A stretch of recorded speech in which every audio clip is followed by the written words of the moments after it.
This is beautiful. I like it. Sparkles. And a chicken. Of course, it's a chicken. Can you zoom that invite? Oh wait, let me see how close I got you. Alright, back up, sit down. Yeah, can you get it? Can you zoom it in that? The last one I was You thinking. don't want a couple of the crosses and everything, or just me? I have a little. It's I- completely. No, You want a little no, bit? put the crosses in there. I got plenty of cameras. It's just, it's me. I have to. I.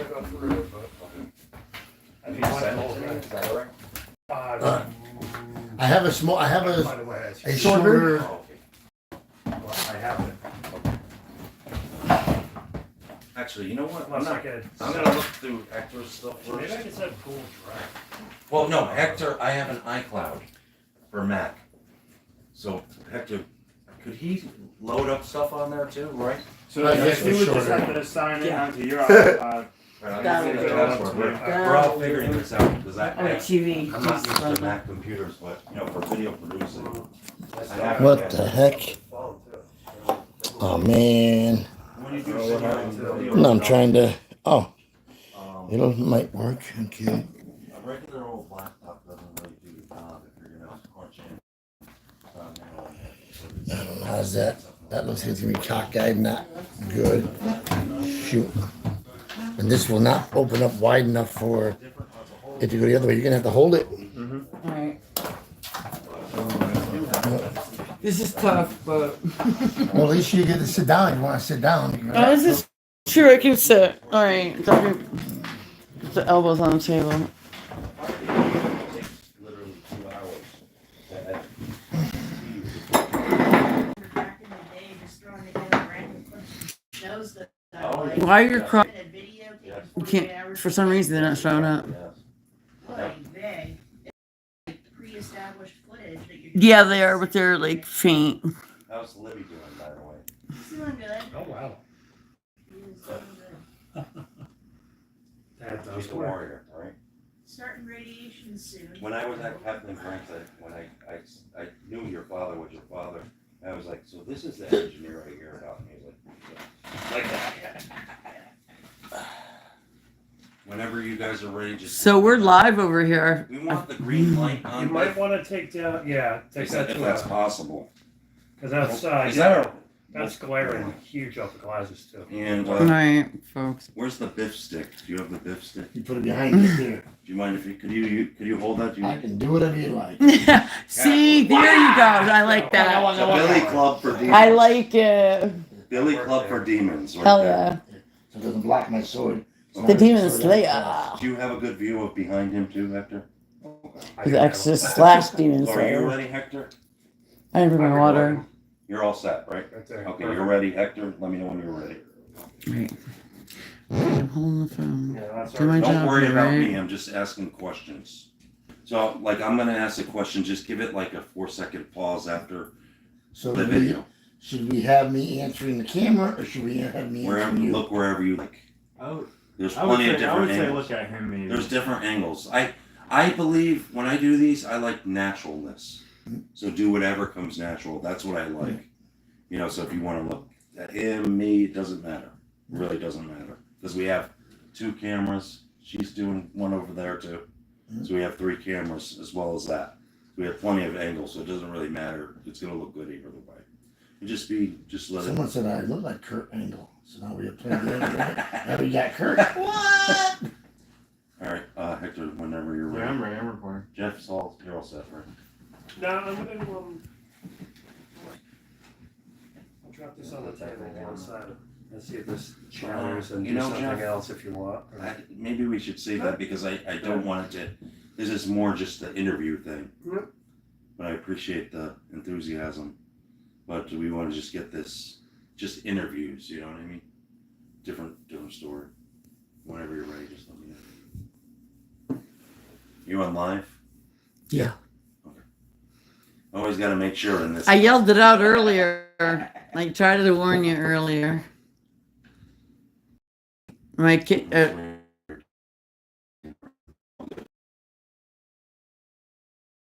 You in the shot?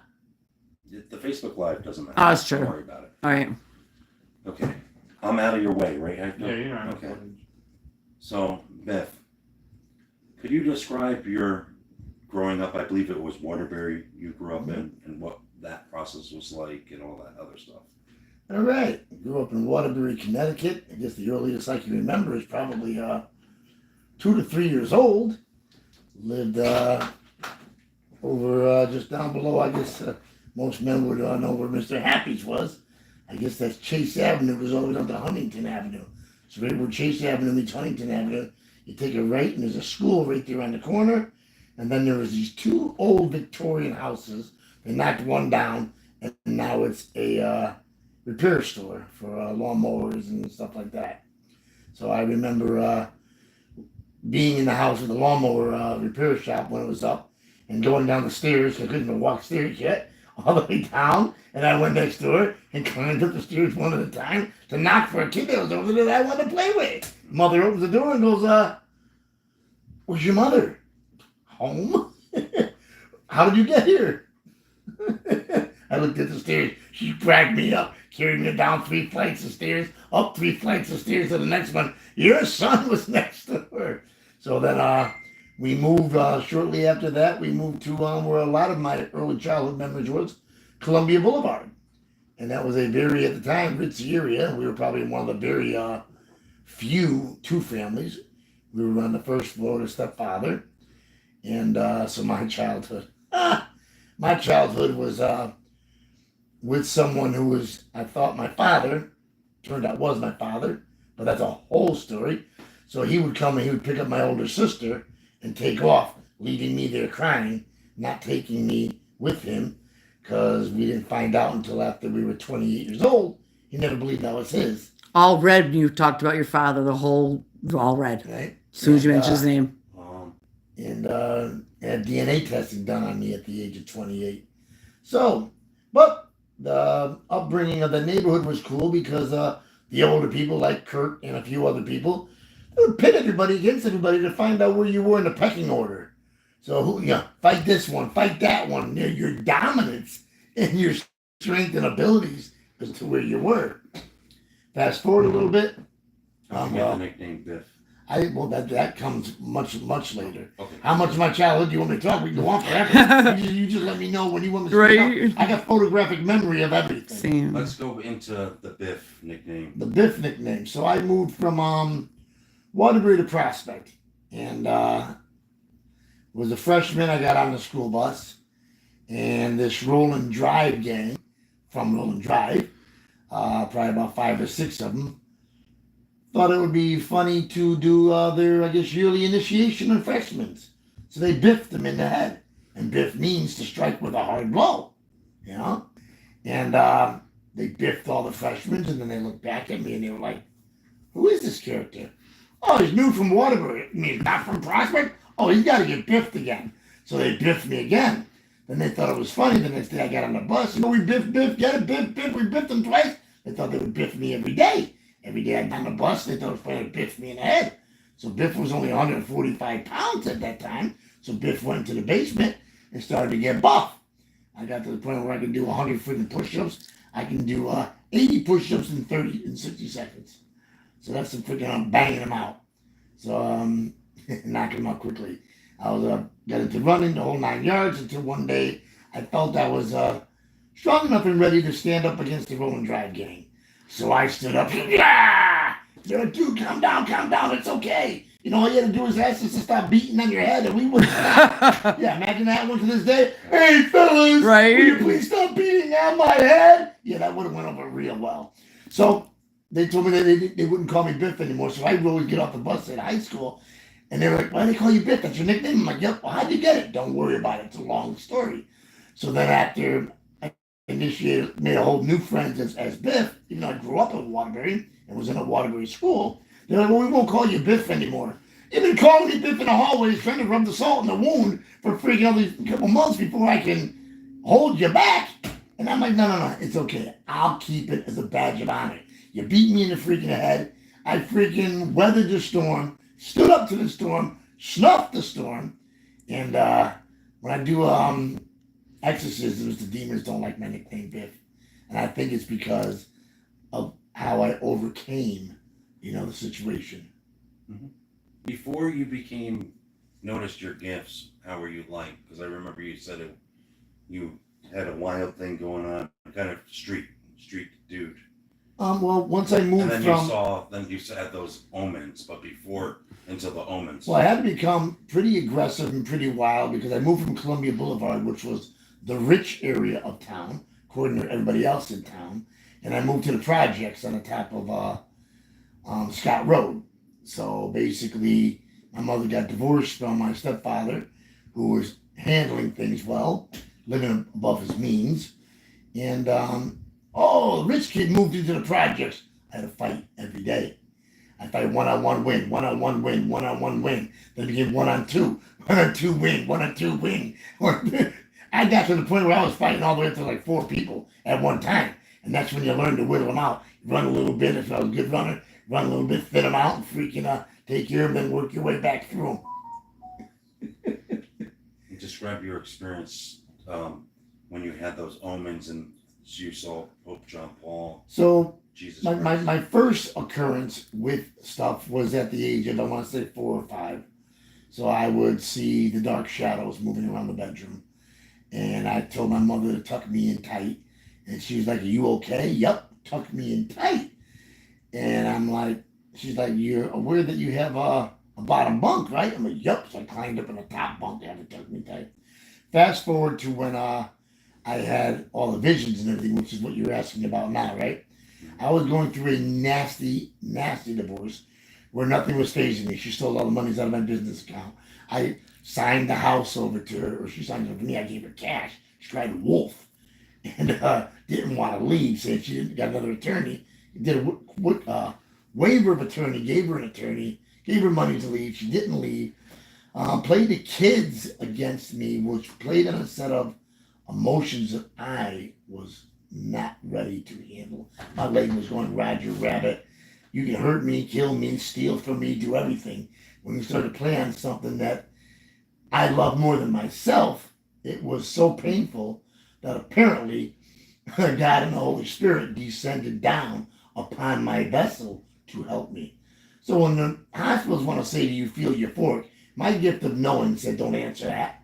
But how the heck do you think you're going to feel if you have the heavens riding in your vessel? So I was walking around with the Holy Spirit in my vessel in December 2005, the whole month. I would walk on the Transformers. Sparks would come out and they would explode. It made the Green Mile look like child's play. I'm lying in bed and I see movement in my bedroom. And I'm like, "What the heck is that?" "There's movement in my room." "Okay, well, that's my mirror." "Well, what's in your mirror?" I look, I blink, focus, and Pope John Paul II walking down an invisible staircase. He sees me looking at him. I'm looking at him. I'm still blinking. He stops. He smiles. He's got his hand on his cane. He blesses me. I'm blinking more, focusing more. That's when I saw rows of 2x2 with the monks in the black robes. And then reverse engineering the story, he was in one of the very few monasteries that Catholics actually had monks. I didn't even know Catholics had monks in monasteries. So that got me to go to the doctors. So you're not supposed to be hearing stuff, seeing stuff. So I go to the doctors. I'm waiting my turn. I look over to the left, and I saw demons protruding out of these 2 old guys' faces. The cheeks are sunk in. The teeth are out. They're like a bluish, greenish, yellowish color, like Avatar, looking around. I had a Homer Simpson moment. I looked. I went, "Dope!" Broke eye contact. I guess something is going on here. And so that was amazing. So when the Holy Spirit literally left my vessel, I was no longer euphoric, but still enlightened. And I wept like a baby. There's 8 billion people in this world. Oh, and while it was in me, I was giving away money. Driving places, hypersensitive. I could smell the pollutants in the air. If I went under power lines, I could feel the power coming out of power lines. I got so hypersensitive, I had my guys driving me around. They thought I was nuts, going into sections that people were getting capped. And handing out my money in dead of the winter, handing out hats and gloves and giving people hugs and giving my money away. I'm inside there going, "Okay, you're giving your money away. Is that what you want to do?" And I'm just going with the flow. Some of the craziest stuff was I was driving Route 8 from Waterbury every morning, and kept driving by this guy with machine crew filling cracks in the roads, but it never moved. this crack filling machine was in the same spot day after day after day after day, and a message came to me, they're polluting my planet. You know, they're destroying the world.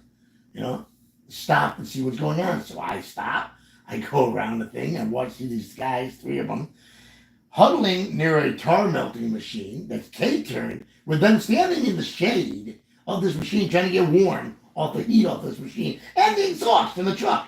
I'm like, fellas, why don't you stand into the light in which he provided for you so that you can get warm? Who are you and why are you in our work zone? Fellas, step into the light where you can get warm. He provided you the light to be warm by.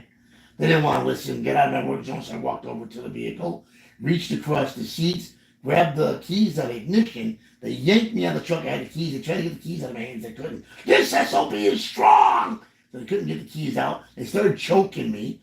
So now as they started choking me, I should have went out, but I didn't. Everything just went glistening white. You know, like wild glistening white. Like you would see a movie giving it all sorts of characteristics and stuff. And so first I thought about throwing the keys up in the woods. I'm on my back, and I'm like, no, we're just going to throw them that way there. So I threw them under the truck. They landed right underneath the driver's door. So when the cops finally showed up, they called the cops. Cops saw that they yanked me out of that door, and the keys dropped. So they tried to charge me with stealing a vehicle when they yanked me out of the passenger door. But I couldn't talk at that point. They had choked me for at least 12 to 13 minutes before the cops ever even showed up. So they take me to the, cop puts me in the car. He's like, are you okay? I just not bad. Couldn't even talk. Ambulance shows up, put me in the back of the ambulance. So you want oxygen? I just shook my head, no. Then all of a sudden, there's 2 ambulance guys. They're camping ambulance drivers. And out of my voice came these words to one of them. You burnt your flesh. He said, excuse me? You burnt your flesh. Now this is just a voice coming through me. And the other, he's like, no, I didn't. And the other guy's like, on point. Think about it. Did you burn your flesh? He goes, yeah, I had elastic surgery and I could smell my flesh burning. So now, they put me out on the gurney. I'm just laying there. Don't even remember to ride to the hospital, and then boom. Next thing I know, I'm on a gurney, and I'm being brought into the hospital. As I'm being brought in there, I'm not breathing, my body's not moving, my eyes, I was able to move my eyes, and I saw a nurse. She's like, oh my God, he's catatonic. I never even knew what catatonic was, but I heard her say he's catatonic. Next thing you know, I'm in a freaking room. I'm standing there, and I'm in front of a lady nurse that's in a seat in front of me. There's 2 ambulance drivers are on the right of me. So she's bickering and digging and getting aggressive with me. And then all of a sudden this beautiful stuff started flowing out of me. And it was just, I wish there was recording me or something. And all of a sudden I looked over at the 2 camping ambulance drivers. They're weeping like babies. And in my mind I'm like, well, this would take me at least a dozen years to come up with something. Even if I could, this is so beautiful. She starts snapping at me more. And then all of a sudden, my arms just rose up like this here. And out of my mouth came these words to her. I've sent him to you once and you killed him. If I send him to you again, will you do the same? She's like, put your arms down. I'm like, ma'am, it's not me raising my arms. You put your arms down or I'm going to medicate you. I'm like, ma'am, if you feel the need to medicate me, you got to shoot me up with them because I'm not going to ingest the drugs. And then the arms slowly started freaking going down. And she leaves the room. And this is where things start to get really crazy. She leaves the room.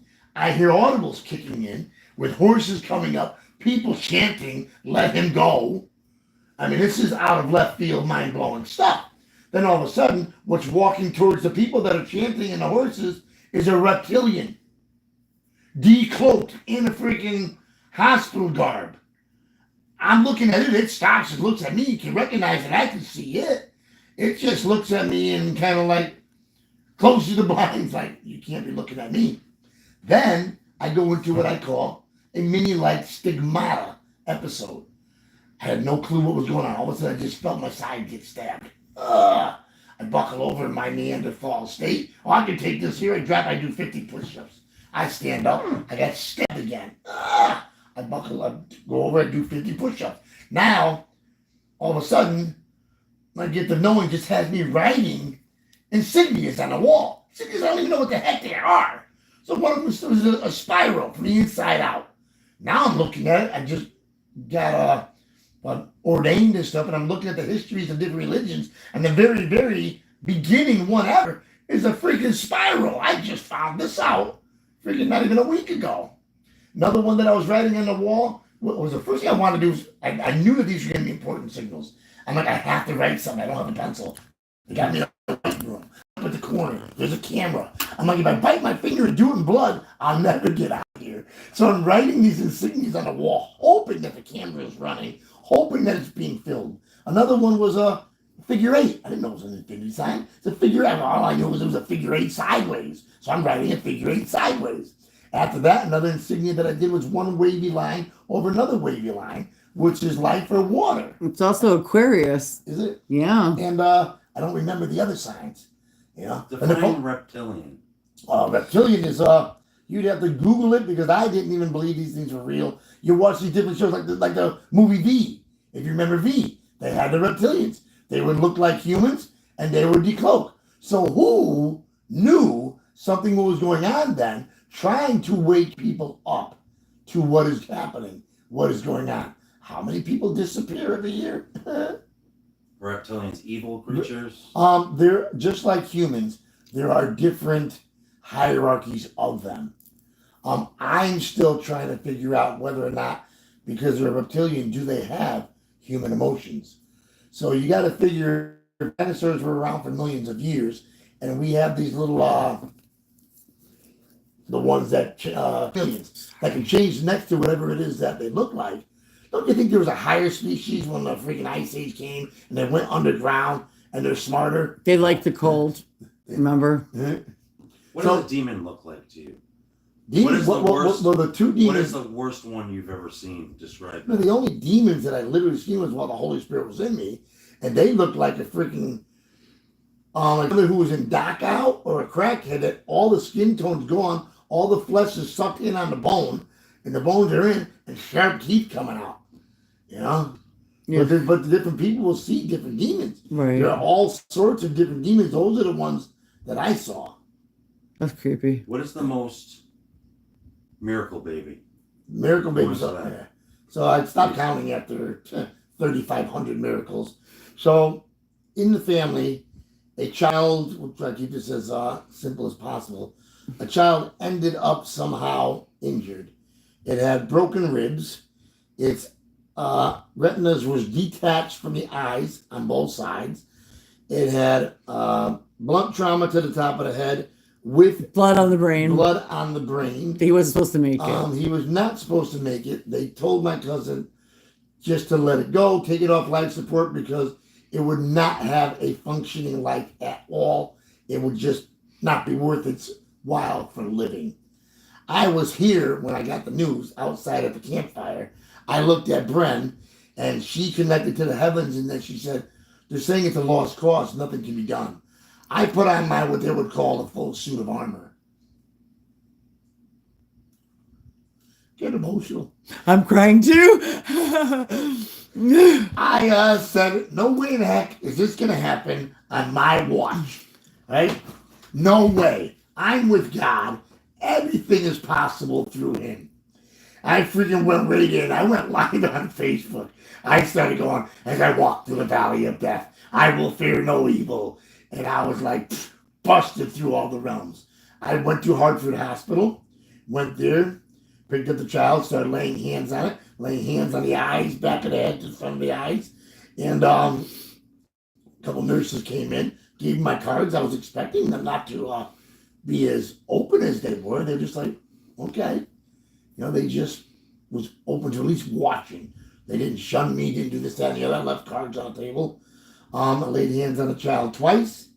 Then when the child was released, the doctor said to my cousin, you realize that what happened to this child in this hospital had nothing to do with us. This was way out of anything that we could have done or hoped for, that it was bigger than us. And I was like, cool. I was Right? able to contact his spirit for Biff as well, which I didn't think I would be able to do, but it was wild. And I love that kid. He's 2 now. So his name is Leviathan. Leviathan, which is like supposed to be a bad creature, but you know, a name is Fighter. A name. He calls himself a fighter. Strong, powerful.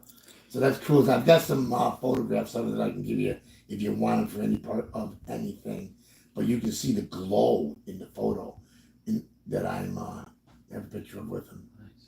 That's a great story. It was touching. That's That's miracle worthy. There's hundreds of them that are miracle worthy, Yeah.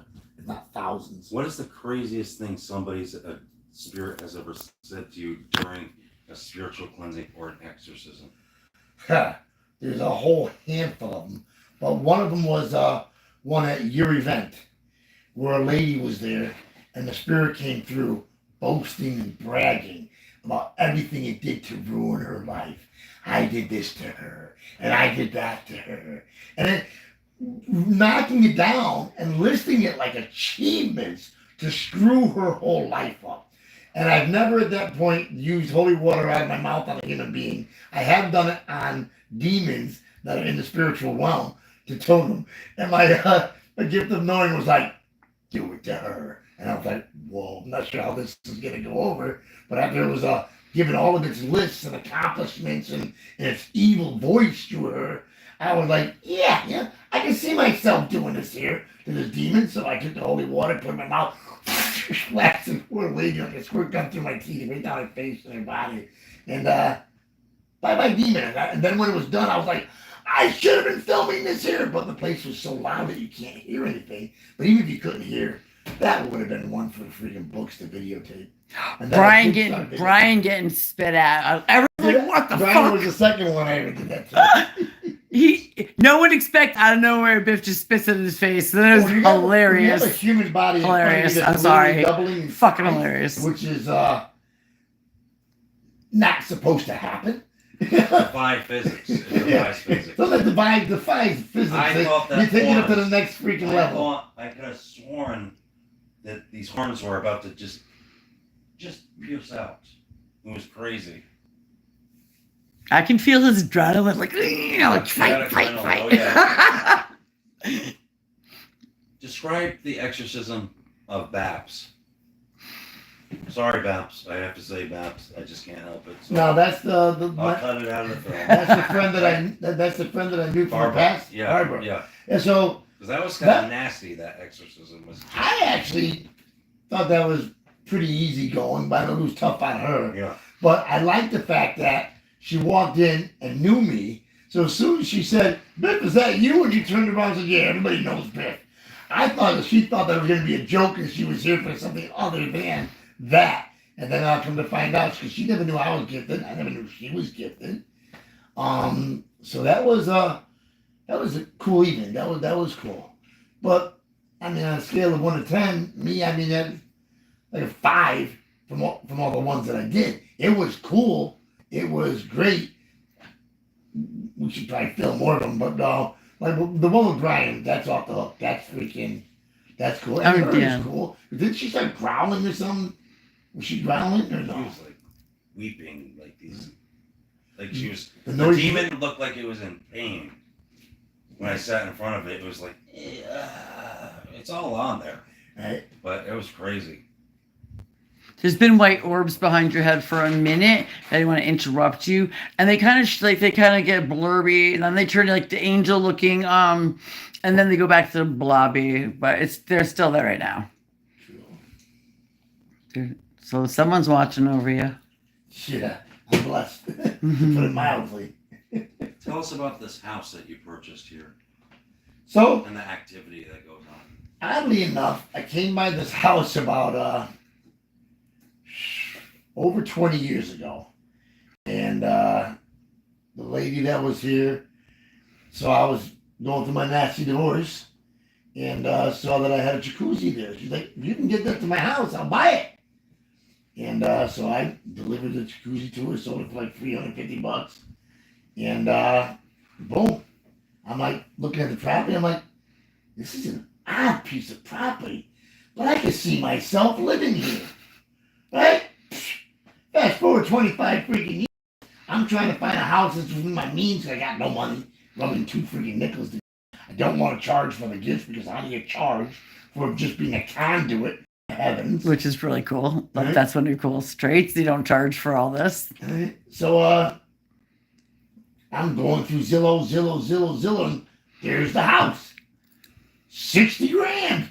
I'm like, that might be doable. I dig, investigate, find out it's the guy who owns the house is actually in my bartering network, trading network. I freaking find his partner, who's the owner of the place's daughter, start making some suggestions and everything, and they're like, well, he knows what he can buy with it. He's in the house flipping. He can get electricians, plumbers, all sorts of things that will help him in doing the house flippings. You know, the place is not mortgageable. You'd have to find somebody who's gonna buy it cash. Next thing you know, I own a freaking house in barter, mortgage free. What? But I bought it through my 501(c) nonprofit that does the sharings of the gifts and everything. What goes on here with the spirits? What goes on here with the spirits? Oh my God. Every freaking night I've got things coming through my bedroom, through portals. They'll either come through the closet, they'll come through the bathroom. And you had that one psychic medium that refused to even step in my bedroom because she said it's multidimensional. Yeah. Not just your shenanigans. He means like the other ghosts in the house, other experiences. So there's things in the basement. There's if I say this on TV, they're gonna want to come in here and excavate and dig it up. We believe that there's a young black female that was buried in the basement. My house was used for the Underground Railroad. And first I thought it was like, taking it with a grain of salt when you have people that are connecting to the other. I always question, no matter what it is. Take it with a grain of salt, put it in my little freaking medicine bag, and let it come to fruition later. Then I found a map that the Underground Railroad, even though the North wasn't holding slaves while the South still was, this literally was the path of the Underground Railroad. They actually came up through this valley, went up north, and then went into Canada. I'm like, blow me down. It really was in the path of the Underground Railroad. And plus, another thing that would be helpful with them, when you're tired and walking and want to find something to keep as a straight line, and you have to walk at night and not just in the dark time because people will see you, you get the train tracks. And the train tracks are going to be over 100 years old, 200 years old, when they first started doing train tracks, and those tracks head north. So, of course, they're going to be close to the train tracks, walking and going, for a guide besides the moss on the north sides of the trees that they like to use depending on what areas that they're at. Is it creepy upstairs? So there's kids that actually think that the stream is heaven to them. So the one boy injured himself, so he's got a bum leg, and he has his little sister. They hang out in the stream over there. We got people upstairs hanging out in a rocker that they were using for a baby room. We got spirits in the basement. So the house is loaded. I haven't vanquished anything. So if they want to cross over, they'll let her know. So and some of the nights that we were here, because so the way Lorraine Warren said it, when she freaked out and said, "Oh my God, you're sensitive." And I'm like, I know I'm sensitive. No, not sensitive, I'm sensitive. She explained that I am a walking portal. So these things come through. And also with other gifted people, with Brent and other people that get the sight, they'll come through and they'll see you and they'll look for help. So on a couple of the occasions that we were doing filmings here, these girls were off there freaking helping people cross over to the other side, which is beautiful. I mean, to help people cross over, I don't know if they get rewarded with the euphoric love from heaven like I do, but when I help cross people over to heaven, I get this euphoric love that just hits me, and it's so beautiful. You can't put a price on that. You just can't. Human angel. Human angel. So, believe it or not, first person who told me I have wings. You're okay. They're trying to fluff up my ego. And somebody else said, I can see your wings. Okay. Doing a job. The lady's like, Jesus was a carpenter too. So these things in hindsight start popping up and people are making comments. And I'm like, what the heck? After about the fifth person said that they can see my wings. So when I was videotaping Bren doing the reading on Roger's mother, I asked her if she could see my wings, and she could. I'm like, I'm not worthy. But God told me it's not up to me to decide whether or not. So after the Holy Spirit descended out of my body, back to that story, I, in my brilliance, decided to walk around for a year, kind of like with my mind down. I'm not worthy. There's 8 billion people in this world. I'm not worthy. At the end of the year, an Audible came out. It's not up to you to decide whether or not you're worthy. That is up to me. Like, whoa, humbling. And every crossed soul needs, they need to hear that. The ones who are crossing over, that's like the most important thing. And so I decided in my brilliance to walk around for the whole next year saying, well, I'm not a man of the cloth. I'm not a man of wealth. I don't have a large flock to speak to. Let me walk around a whole year like that. At the end of the year, another Audible came through. Understand the difference between somebody picking on you and a blessing. That's it. I'm being audible. I'm going to start talking. And another funny part we're getting, so anybody who receives messages directly from God is what a prophet literally is. And some people will shun you, scream at you, say all sorts of things. But that was the hardest question I ever had to ask. Somebody asked me, are you a prophet? I had to go to this book, that book, the other book, every religion to find out what is the definition of a prophet. Prophet is one who receives a message directly from God. And I've received dozens. So one of them I found myself in hot water, and I was like, you don't want to visit me anymore? You don't want to talk to me? You don't want to, give me any more messages? And back in 1983, I read it, didn't like. Fast forward 25 years, and Audible comes out my book again, and this time, do not judge me. Oh! Well, I pick up the book, start reading it from the beginning. Each night I'd get through a chapter.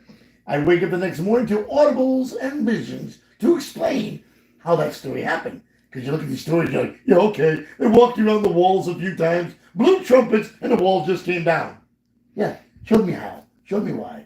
Oh, you're just going to tell 4 people to march against 100 people, and they're just going to drop all their weapons and run away. You're like, nothing was there. It wasn't 4 against 100, but it was like a couple thousand against tens of thousands, and they just dropped their weapons and ran. Showed me how, showed me why. Who am I? I'm not worthy. Yes, you are. Describe to what just happened this year with your exorcism certification. Oh, yeah, so that was cool. Event. So about eight years ago, I was approached in a restaurant, and I caught out my first. Let me ask you, who is Jason McLeod, and what his event was? Jason is an event that he had going on. So he's a gifted individual who actually gets I think he says he's clairvoyant, so he can hear things. So he gets messages, and he ties a lot of his messages into music and playing stuff. He's written a few novels. He's getting up there, making himself well known. He decided so he worked with Ed and Lorraine Warren, and they took him on a mission, and they were like, you think you're ready for some of this? How's your faith? And I love it because that's something that me and him have in common. He's like, he has no fear because he believes, like I believe, I'm protected. I go to bed at night comfortably, close my eyes, even though I know the demons want my ass, because I'm protected. I'm protected by God himself. So he decided to have a seminar on defeating the demonic. And he's going to have a bunch of exorcists there. And I'm like, what better place for me to freaking affiliate myself with than a place with other exorcists? What? So I freaking paid for dinner. I paid for the early show up. I paid to have dinner with the exorcist, the show, the whole kit and caboodles. Give it all to me. So I get there, and there's an Archbishop Reynolds. You think I'd have his name down pat and memorized. He comes up to me. He's got his little red beanie on, his cross, and told me, set up as the Archbishop. I always wanted to be a child of God. Takes hold of my hand, he's smiling. And I'm like, well, all you had to do was look in the mirror. Then during the show, they were asking people for questions. And one of the questions I had, which I was starting into before he got me back there, which is fine because it would have overlapped. I asked him a question. I said, I was in a restaurant, and 3 priests approached me.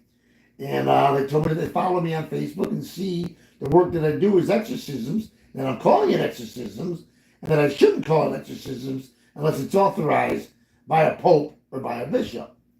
And they were like, although you're doing good work, but you've got to call it deliverance. And they had another word. And I looked at them, and they didn't have my poker face on, because they were like, we understand it's semantics, but this is just the way the Catholic Church is. So at the meeting of the demonic, I asked, my question was, why would they tell me that I can't do it instead of just bringing me to a bishop or the pope? If you're acknowledging the fact that what I do is real, why try to hinder me saying you can't use this name? Take me under your wing, so to speak. Bring me to a place and say, hey, we need people like you. So Archbishop Reynold, the Archbishop's up there. He's looking at all the other exorcisms. He's like, I want to answer this. I want to answer this. I want this here. So they were all like, have at it. So he's answering me, and he's like, you're doing the proper teachings of Jesus. You're doing the proper teachings of the book. You're not restricted by the dogma of any one religion. You're doing it for the Almighty Himself. My lips started going like this here. He touched these heartstrings, and I was just falling apart. And I was like, thank you. And I left there, and I went to my seat, and I sat in the audience.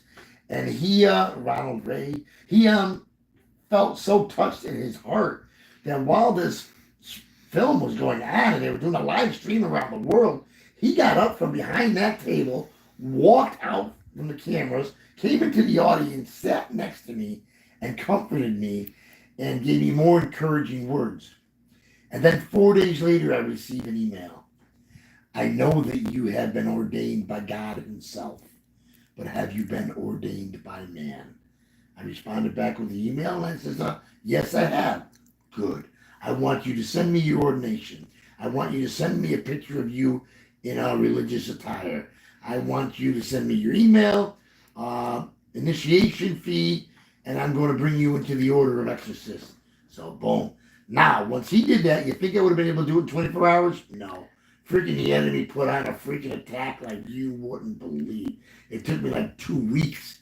I had to just focus on life, focus on this, that, the other, till I can get it all together to be able to send him the packet. And then I sent it to him, and the picture I sent him is one that's going to be used in this production. And he responded back with, we're not trying to be superheroes here. You can do away with the sword. And so me with my comedic ways, I responded back, so what are you saying? Archangel Michael is a superhero? I said, why can't I be one too? What? So I kind of am. So a psychic medium came to me and says, my mother told me I have to see you. I'm like, okay. No, you don't understand. My mother's on the other side. I'm like, cool. So I asked her, can I trust him? She said, of course you can trust him. This was at your fair up in Salem.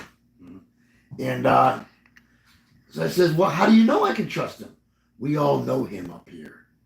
How freaking cool is that?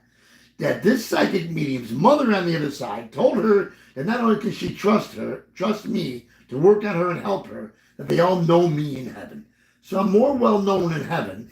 And after this hits the stage, we'll be more well known on earth. And somebody will grab this here and pick it up, and we can actually really kick some demon butt. I think that's good. Thank you, Biff. Yeah, thank Let's you. wrap that up. And it's good stuff. Yeah. Next step, Good we're going to interview stuff. the group. Not today, but I'm just. I never go live. How the hell do That I? was great. Both Hit of the you. axe. So it Hey, seems seriously. fucking logical. Yeah, let me turn it off. Little man. What- Here, I'll get it.